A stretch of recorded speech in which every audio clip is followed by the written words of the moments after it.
Hello, everyone, and welcome to Dr. Judy WTF, What the Freud? Why do we repeat patterns that hurt us, destroy our lives? We are about to find out. And tonight's episode is about the agony and the ecstasy of divorcing a narcissist. And this is a call-in show, everyone. So I would love to hear from you. I want to hear your experiences. With divorcing a narcissist and how that has impacted your life, mind, body, soul, finances, your ability to raise your children with them, which we did an episode of on last session. So we're just going to continue the theme of dealing with narcissists, and in this case, divorcing them. Not sure if that was a call-in. Was it? It was not, no. Okay, thank you. And that call-in number is 323-524-2599. So the term narcissist is thrown around a lot these days. What is a narcissist?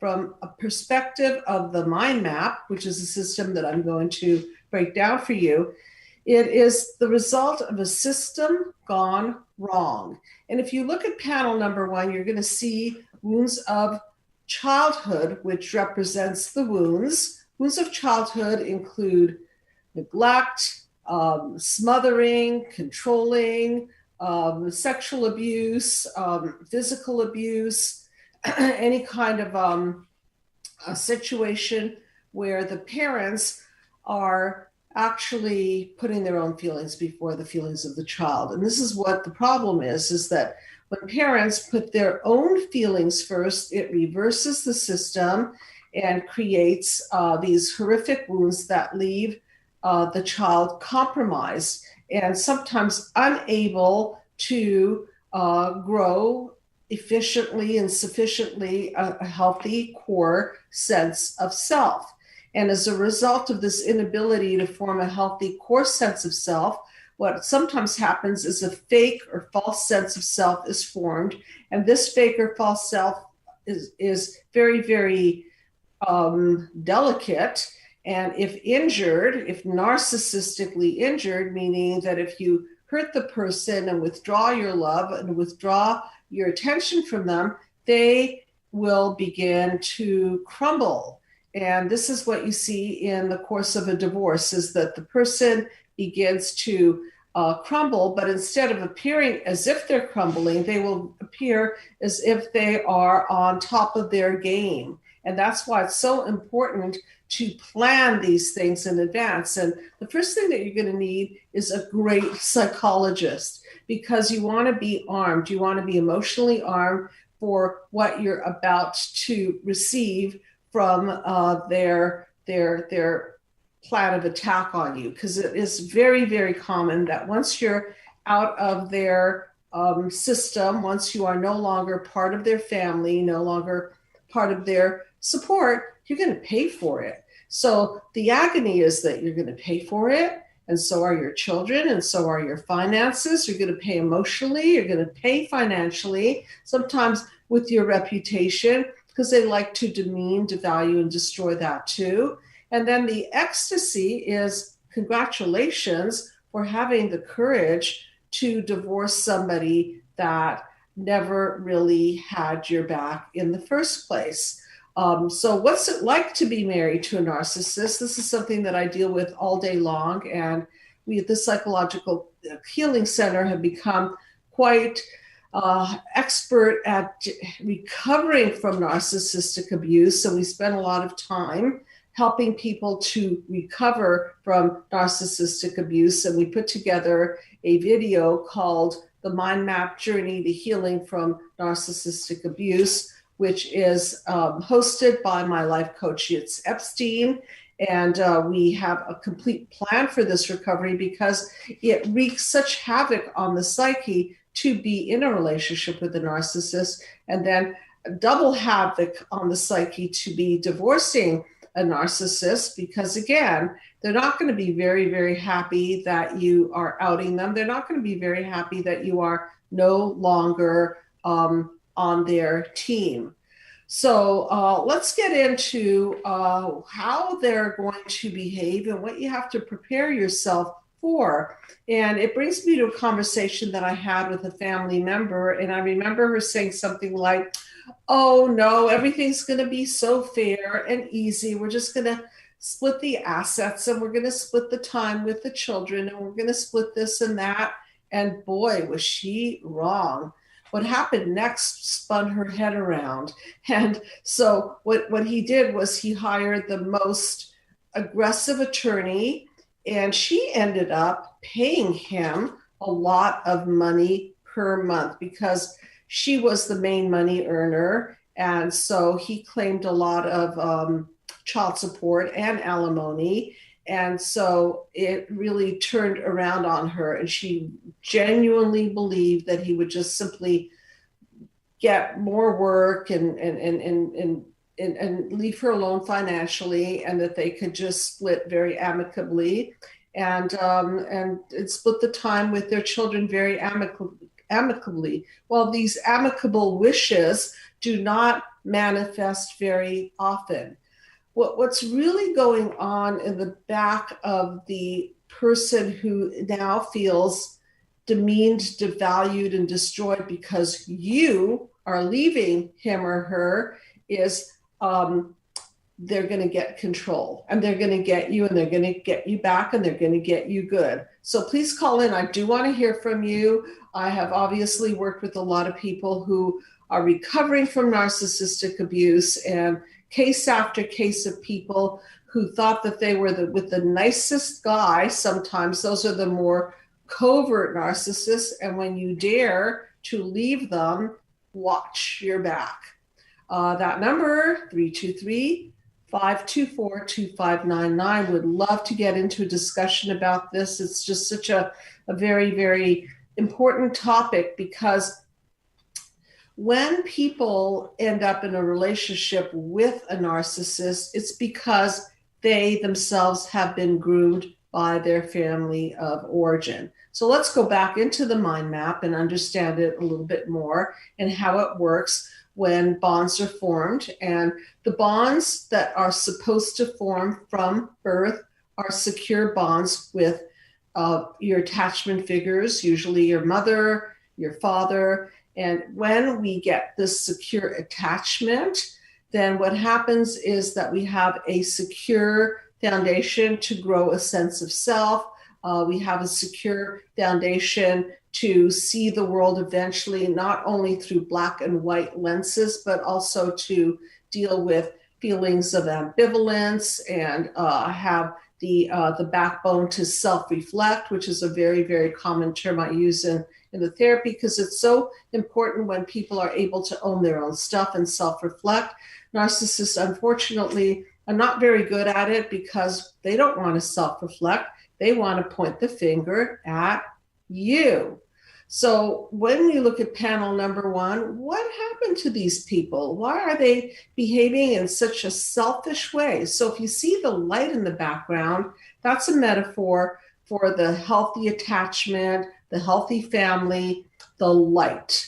The shadows over the light represent all the injuries, the abuses, and the neglects. And oftentimes what happens in the narcissistic family is that instead of offering up unconditional love, they're offering up a lot of conditions and control. So really what's going on is that the empathy is lost. The control is really the foundation of the upbringing of the child. And if the child doesn't please mom or please dad, then they become dethroned and they become scapegoated. And if they do please mom or please dad, then they're rewarded for that and they become the golden child, which is not really that golden, because if you then change your mind and you don't please them, then you fall off the pedestal and woe to you. So you can see that the dynamics of this system gone wrong was already set up in childhood. And so what happens as a result of it is that people who end up becoming narcissists from the point of view of, I don't usually refer very much to the DSM definitions. My definition is really to do with the system gone wrong, where the person in general lacks empathy. They don't know how to relate to people other than through control and manipulation. They lack the ability to look in the mirror and hold themselves accountable. They think that holding themselves accountable is something bad because then they're at fault and they should be ashamed of themselves and they should blame themselves. So they're not taught accountability, and they're not taught that it's okay to make mistakes and it's okay to be imperfect. So when you're breaking the toxic bond with them, then you're really rocking their boat of you're rocking the false sense of self. So we'll get into what that false sense of self is a little bit deeper. In general, from a layman perspective, think of somebody who has to fake it till they make it. So they have to look good to the outside. They have to dress well. They have to hide behind a curtain of inauthenticity. They need to control everything because deep down inside, they don't feel lovable. They don't feel important. And so what you're seeing is the other side of the coin. You're seeing all of this huffing and puffing and self-importance. However, you scratch the surface and I assure you, they don't feel important at all. So what happens is when you're divorcing a person who has these childhood injuries is, first of all, you've got to understand that if you got involved with the narcissist, chances are that you have your own childhood injuries. So what could those be? Let's look at your childhood wounds and understand that from the perspective of how did you fit so unhealthily into this toxic environment? How did you get groomed to take the control of a narcissist and to put up with the gaslighting and to put up with the manipulations and to put up with the lies? Well, chances are that you were groomed by your mother and your father, and they made it familiar for you to be demeaned, devalued, destroyed, and manipulated. And so, as you can see, this is a grooming process. This is not just something that happens overnight. It's a system that you've been in for a long, long time, and then you end up choosing a person who does not value you or only values you if you do things for them or esteem them in some way. And so let's take a look at the ways in which narcissists feel esteemed by their partner. So many ways. So one is if you are offering them a lot of services, you cleaning up after them, and you co-sign their BS, and you make them look good, and you're serving them, and you're not confronting them. Of course, shouldn't confront a narcissist because, again, you are going to blow their fuse. So if you've been involved in this kind of a relationship, a lot of people just continue to stay. Why do they continue to stay? Because they already know deep down inside that to break such a toxic bond is going to be a mess, and a mess on all levels. And if you share children with the narcissist, it's going to be even messier because, unfortunately, children are used as pawns in these situations. And then you can expect to be badmouthed by your ex, and you can expect to be in court a lot more for many reasons to do with child custody and money, and how much you're going to be receiving for child support or spending for child support. So all of these issues become issues of control and manipulation. So a couple of pointers, very, very important. First of all, if you are in an abusive relationship, you have every right to get out. if you're planning on divorcing somebody who you think fits the requirements, so to speak, the characteristics of a narcissist, then you want to have that extra layer of protection. You want to have that extra layer of protection psychologically, and you also want to pick a very, very good attorney, attorney who is really savvy with helping people divorce from narcissists, and will really, really help you through this this horrific process of breaking the bonds, breaking the financial bonds, breaking the emotional bonds. And so it's very important legally to have this strong person that you can rely on.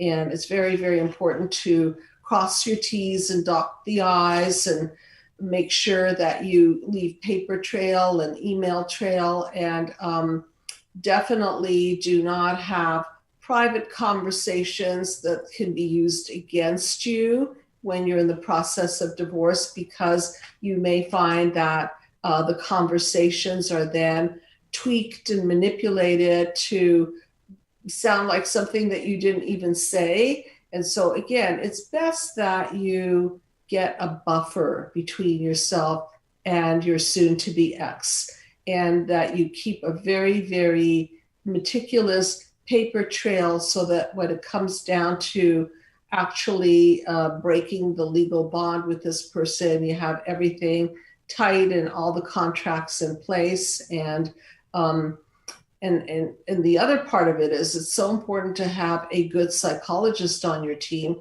because they will make sure that they will press every single negative core belief that you have and didn't even know that you have. So let's go over to panel number 2 and see what reactions to the wounds are really a metaphor for. And that panel 2 is a metaphor for how you reacted to not being special, and not being number one, and not being unconditionally loved and mirrored to attuned to. And what happens again is that people fragment, and you can see the fragmentation of this particular panel. And this is the panel that represents the cracked lens of perception. And in a narcissistically abusive relationship, it's very, very easy to buy into the idea that you're not good enough, and you're not pretty enough, and you're not skinny enough, and you're not smart enough, and you're not this enough, and it's all your fault. And so all of this will be activated by the person that you're leaving and the toxic bond that you're breaking, so that the person can feel that they're in the right, that they're doing it all right, and that you're the bad one, and you're the stupid one, and you're the crazy one.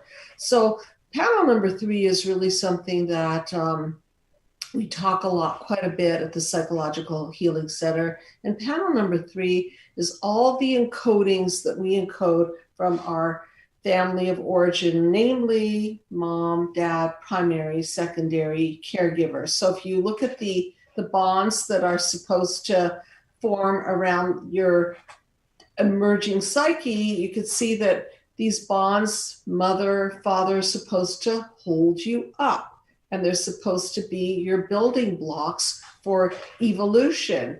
In the course of a system gone wrong, it doesn't work that way. Instead of a building block for evolution, it's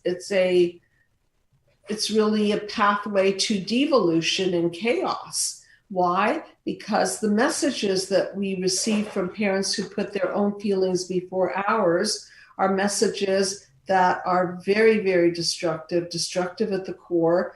And what's still amazing to me is how many people who walk into my office look so well put together, and are well put together in many ways, and very successful in so many ways. And yet at the core, they may have core beliefs such as, I'm unlovable, and I'm stupid, and I'm worthless, and it's all my fault, and I'll never amount to anything, and I'm bad. And these are the kinds of things that we absorb from the first few months to years of life.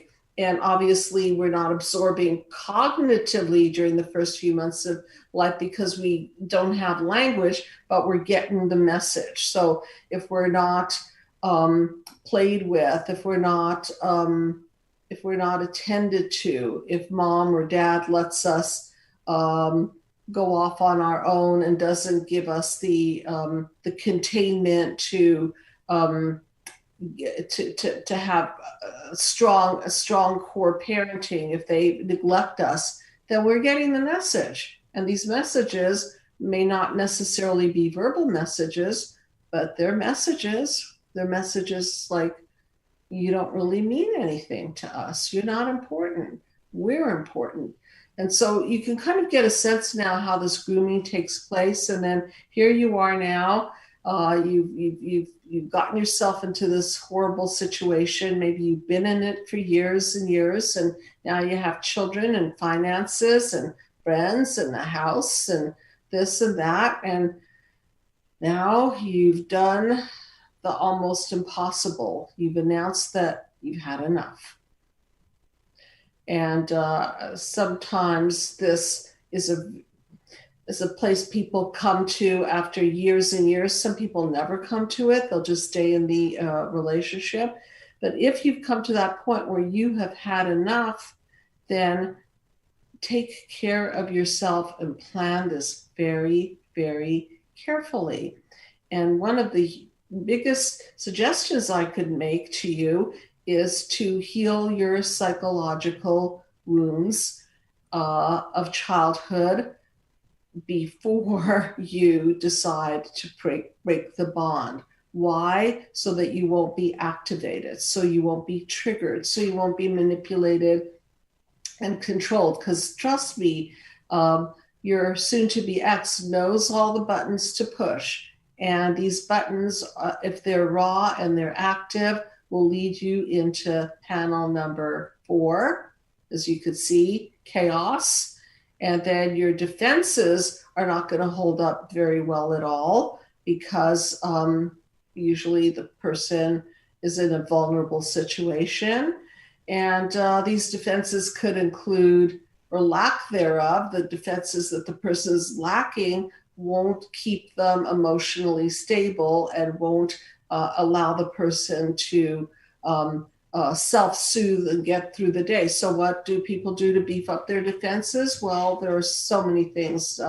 There's, of course, drugs and alcohol, and shopping's a good one, and overeating and isolating, and defenses that in the long run are going to hurt you. So it's just a really, really important idea for you to get some healing before you pull the cord on this one. So I'd love to hear from you. Please do call in 323-524-2599. I want to hear about your experiences divorcing a narcissist, what it's been like for you, what it took for you to get to the point where you actually decided that you've had enough, and what were the signs that you missed maybe early on that you didn't pay attention to, and what life has been like for you in the process of the divorce, and maybe even after the divorce, because it's really quite a big thing to leave such a toxic situation. And again, many people don't, just because it's sort of like, think of it as these toxic bonds are tying you down, and then these core beliefs are keeping you stuck, having you believe that really it's all your fault, and really the person, that you don't deserve love, or you don't deserve to be treated properly. You don't deserve to have finances that support you. So it's just, I can't emphasize how important it is to take care of your mental health, and preferably before you announce that you're leaving. Now, if the person's announced that they're leaving, it changes the dynamics quite a bit, doesn't it? Because at that point, they've prepared to leave you. And it's very possible that they've been cheating on you. It's very possible that they've been stashing their cash. It's possible that they've already created a whole life outside of you. I know cases where people have already formed their next relationship and they're about to get married to somebody else and they're still with you and you have no idea. And then they pull the plug and they have somewhere to go. So, you know, the monkeys that swing from one branch to the other, well, they already have their branch and they're ready to go. And then they drop you and you feel obviously betrayed, stunned, shocked that you're finding out this news. Don't know how to tell the children, don't know how to explain this to your family, don't know how to prepare yourself for a different life. The envy that people feel when they find out that there's another man involved or another woman involved is absolutely devastating. And I have a lot of YouTubes on betrayal, so look those up because the sense of betrayal runs deep. And again, these negative core beliefs will pop up.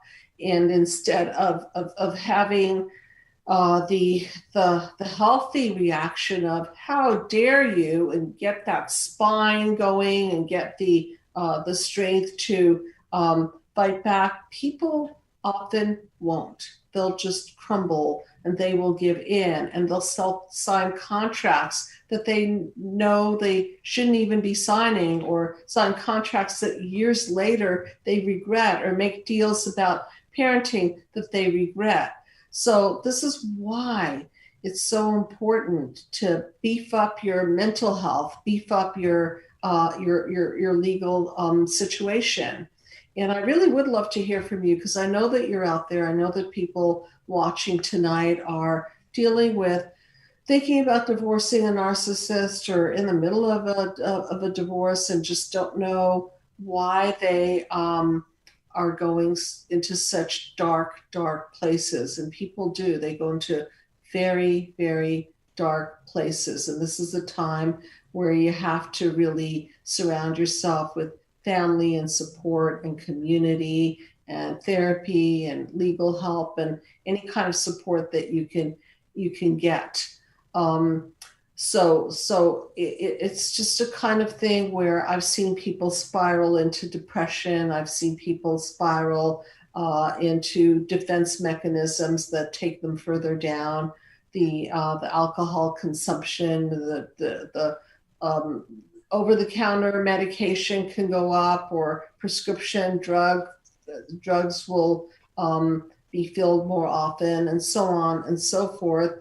And so why is this happening? Because the psyche can't take it, can't take such a breakdown, and can't take the feelings that this break is generating.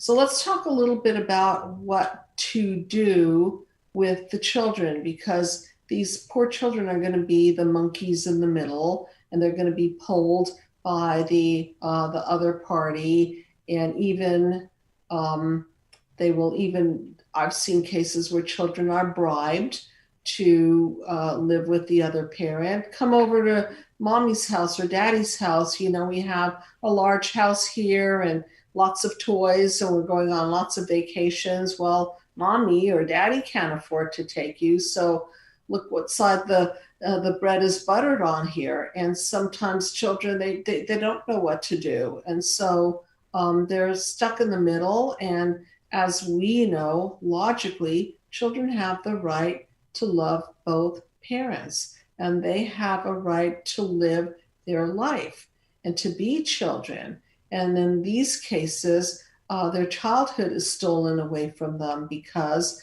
they have so many emotions and loyalties to deal with that they're consumed by this. And then what often happens is that they will be cognitively impacted. Their homework will start slipping, the grades will start slipping, and these are kinds of things that you want to watch out for. So if you're going through this breakup and you see that your children are bearing the symptoms, it's really, really important to get the help. Sure, you can get them help as well so that they have a place to talk about these things. But I'm a big fan of helping the parents so that the parents could then be the great role models for their own children. So even though therapy for children is a great idea so that they can talk about their feelings, the better idea is to fix the system from the top down, because this is a multi-generational system gone wrong, and chances are that your parents had issues and your grandparents had issues, and generations and generations of family members have trickled down issues into your current family situation. So a part of the mind map system addresses the multi-generational system gone wrong and how to break the cycle, how to break the WTF. And for those of you who don't understand what a WTF means from the point of view of the Be the Cause mind map, it simply means that you are repeating old unconscious patterns. What the Freud pattern is, Freud's repetition principle, where we repeat ad nauseum patterns because we're stuck. So childhood wounds lead to reactions, lead to encodings that then get triggered, and then we break down into chaos, and then we try to defend ourselves with drugs, sex, and rock and roll, and that doesn't work either. And then we start breaking down in other ways. It could be physically, body takes the hit. We now know that the body and the mind are so intricately interconnected, and how important it is to be mentally healthy so that we stay physically healthy, and to be physically healthy so that we could stay mentally healthy. So this would be a time for people to really, really self-care. So to prevent these horrible defense mechanisms from imploding on us or exploding on us, what we can do during the time of a divorce from such a toxic situation is really immerse in self-care. And some of the better ways to self-care would be ways that dial down the amygdala, which is the fight and flight part of the brain. And to dial down the amygdala, suggested ways would be to do yoga or meditation, or just simply taking a hot bath or swimming, or get the anger and the energy out through martial arts or boxing, or whatever way that you like to work out. It is really, really important, because during this time, you're going to find that your body takes a hit. And it's just that important to take the time for yourself.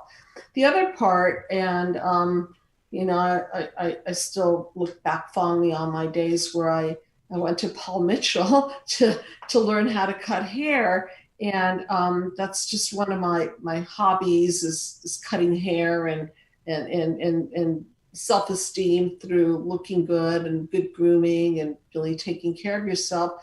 This would be a great time to do anything that will increase your self-esteem, so that even though you may find and feel like you're in a one-down position, it's really, really important to be as well kept up and well groomed as you could possibly manage. And this will come across in the courtroom too, where the judge can see that you're a together person. You don't want to be showing your emotions to the person that you're breaking up with, because frankly, they don't care. And that's been the problem all along. That's probably why you're divorcing them, is because there's been a human disconnect with a person that lacks empathy. Because when you lack empathy, you can't connect, and then it doesn't feel like you're really in a relationship. On the contrary, you might be feeling like you're being used by a relationship, or being I was going to say confused by a relationship, so I'll just say it. Yes, confused by a relationship.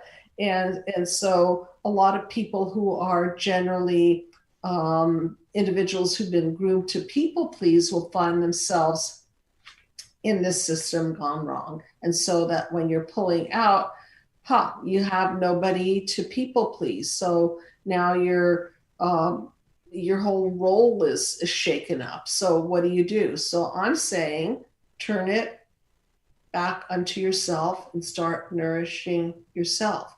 It's that important. Psychological health and physical well-being go hand in hand. So don't expect to feel really good if you're eating unhealthy and you're not exercising and you're not self-caring.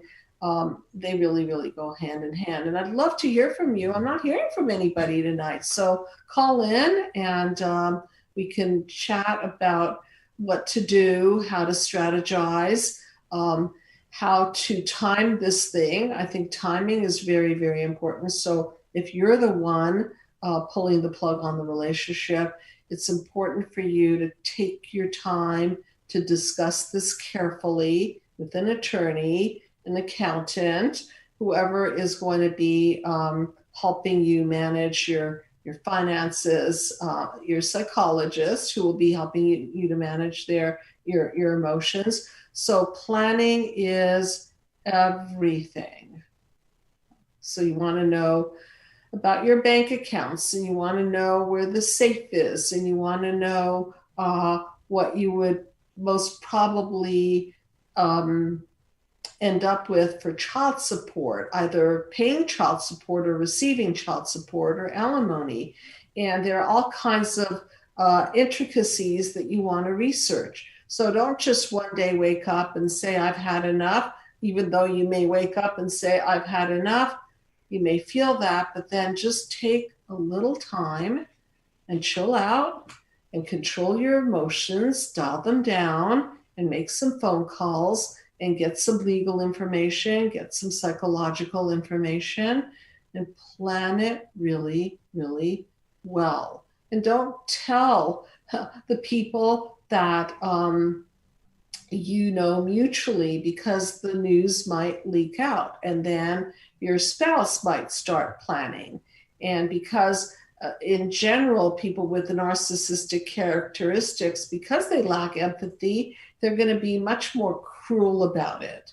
And so they will pull all kinds of schemes to manipulate and control and get the best of you. So it's best if you don't leak the information and you take the time to think everything through. And then another thing that's important is to make sure that your family, if your mother or your father, somehow, if they're healthy enough and they're supportive enough, that they'll be there for you, supporting you through this. And if you have narcissistic parents, which many of you probably do have, because they groomed you for this horrific condition in the first place, then you may not want to share this information with your parents, because you're going to get the same thing. You're going to get a lack of empathy. You're going to get blamed for everything and shamed for what you're doing. And so be really, really careful who you share the information with. I think a great thing to do soon after a divorce is to get into a divorce recovery group. And thank you for calling in. Hi. What's your name, please? Hello? Was that a call-in? No, that was not.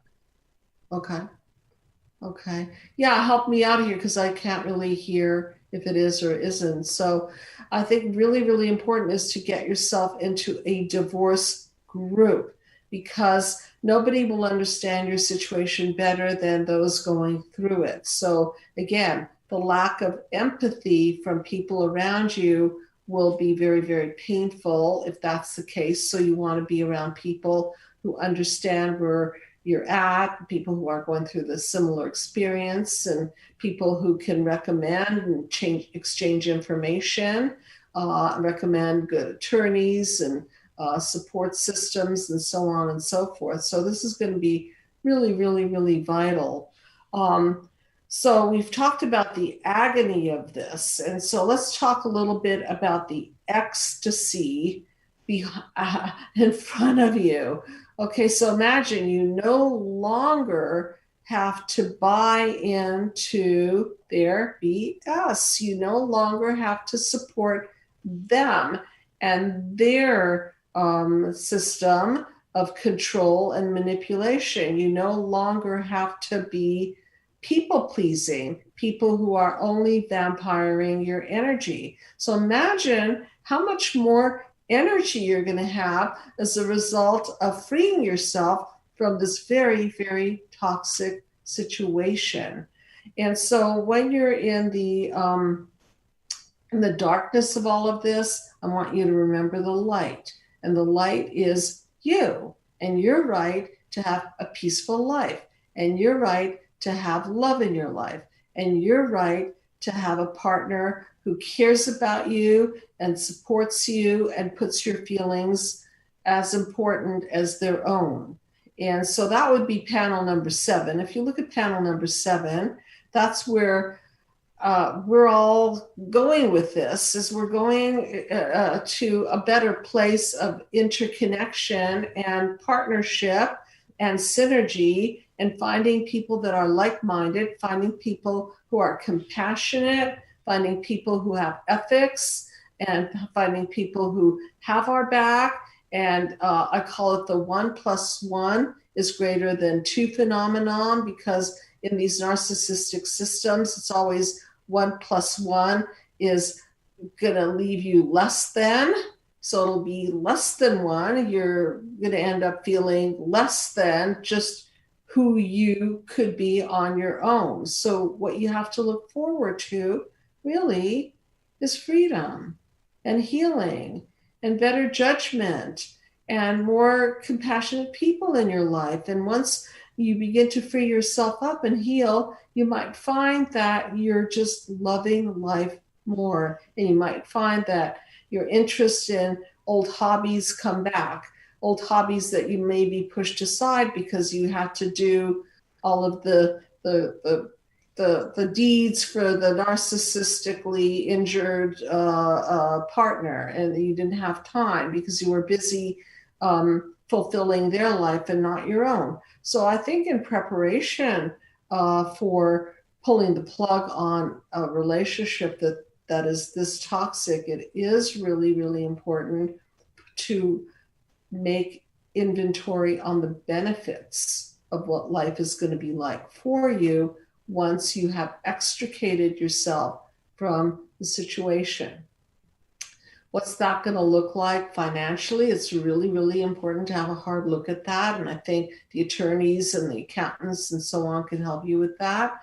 What it's going to look like in terms of being single again, what it's going to look like to be a single parent, if that's what you're also going to be doing is parenting. What it's going to be like with your mutual friends. I have an episode that I really suggest that everyone watch called The ABCs of Resentment. And a lot of people don't know what to do when other people are still friends with your ex or soon to be ex, and they're supporting him or her, and it gets really, really dicey, and a lot of betrayal comes up around this. So I suggest that you watch that episode, The ABCs of Resentment, and figure out who you are going to be able to trust in the future, and what friends or acquaintances you might have to leave behind, and how you're going to interface with your ex, not only your ex, but your ex mother-in-law, father-in-law, sister-in-law, brother-in-law, cousins, and so on and so forth. So you get it. It takes a lot of planning. You just don't pull the cord on this one just because you have an impulse. So good. You may feel it, but again, chill out. Take some time, plan it out financially, legally, psychologically, and there's just a lot of planning to do. So if nobody's calling in tonight, then I might just end the show early. If I'll give it a beat and see if anyone wants to take advantage and call in. And would love to hear from you. I always prefer to speak to people rather than monologue on these shows. But I will take the opportunity to let everybody know that we have new people on staff who offer this work on a sliding scale fee basis. I really appreciate my audience. I appreciate those of you who write to me in appreciation. It means a lot to me. And for those of you who've been through the system and you understand that once you really get down to the cause of the problem, you really do break the Freud cycles, and you really do start to dissolve negative core beliefs that get activated by people who know how to push your buttons. And it just becomes this whole new world where instead of being at the effect of everybody and being the victim, you really feel powerful and you feel that you're the cause of the outcome of your life. And if you're in a relationship that you signed up for when you were much younger, you don't have to continue your life with this individual. Now, if you two can seek help and work through it, beautiful. But if the person is stuck and not able to really own their own stuff and show a sense of caring and empathy and a sense of interest in your well-being, well, it might be time for you to say goodbye to this person and free yourself up to meet somebody that will be more emotionally available and nourishing and ethical and loyal and all of those good qualities. So yes, it's really, really scary. And then on the other hand, it's really, really scary to be stuck in something like this. And I refer to it as a psychological prison. When we're children, we're in a hostage situation because we don't have a choice of who mom and dad is. But when we're an adult, when we're adults, we do get to choose. So choose wisely, choose carefully. And in the next round, you look for red flags to make sure that you don't sign up for this system again. And I've discussed a lot of red flags in previous episodes, but you want to see this person over time. How does he or she treat other people? How does he or she treat the waiter, the waitress, or coworkers? Is a person able to empathize and mirror you, or are they just mirroring you for a certain period of time so that you could feel special and important and then drop the bomb and really pull out and show their other side, which is the unempathic, the apathy side. So you'll get good at this once you start learning, once you start figuring out your own psyche and mind map yourself through the help of a team member. And you're all welcome to get a copy of my book, Be the Cause, so that you can start learning this and become immune to control and manipulation, because it's the people that are most susceptible are the ones that are the most manipulated. Is that a call that's coming in? No. No. Okay. I don't know why it's ringing like that, but apparently not. So I want to suggest to people to please take advantage of the 15-minute consultation and to feel free to explore the areas where you've been vulnerable in the past, and to really get down and ask yourself, how did I get here? Why am I in this system? Why am I feeling so unnourished? Why do I feel so unimportant? Why do I feel so drained? Why do I feel so used? And this goes on and on and on. So the more psychoeducated you can make yourself, and the more you can heal through your own childhood wounds, the more immunity you will have to allowing people to violate your boundaries, and again, bond with you and manipulate and control and destroy. And so I thank everybody for tuning in, and please join me again and do call in. I love when that happens. And again, thank you so much for all your lovely comments and letters, and for participating in deep healing, because as a human race, we cannot heal globally until we heal individually. Thanks, everyone. Have a great evening.